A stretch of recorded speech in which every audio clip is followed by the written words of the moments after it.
Tendre bonjour à tous, une salle de classe pleine à craquer, des élèves qui s'agitent et finalement cette annonce, le cours ne sera pas assuré, prof absent. Vous connaissez cette situation, loin d'être exceptionnelle. L'an dernier, 10% des heures d'enseignement n'ont pas été dispensées, en grande majorité à cause du non-remplacement des enseignants absents. C'était pourtant l'une des priorités du gouvernement qui s'inquiète déjà pour la rentrée prochaine. En cause, ce nouveau congé de naissance, 2 mois qui viennent s'ajouter au congé maternité et paternité. La mesure sera rétroactive au 1er janvier et conséquence, Arthur Delaborde, jusqu'à 15 000 enseignants pourraient manquer à l'appel.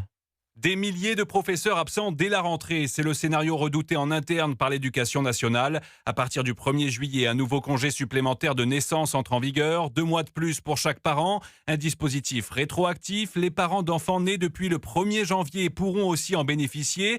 Résultat, le ministère redoute un afflux de demandes concentrées sur les prochains mois.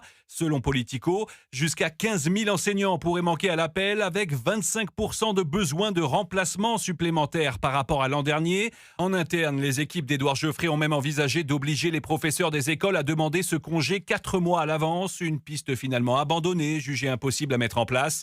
Mais les estimations du ministère sont contestées au sommet de l'État. À Matignon, on considère que ces projections sont trop fragiles, fondées sur l'idée que tous les enseignants concernés prendraient immédiatement ce congé. Sollicité par Europe 1, le cabinet du ministre Édouard Geoffrey n'a pas répondu. Avant la rentrée, l'Éducation nationale tente en tout cas d'anticiper sans encore savoir combien d'enseignants seront réellement absents. Arthur Delaborde du service politique d'Europe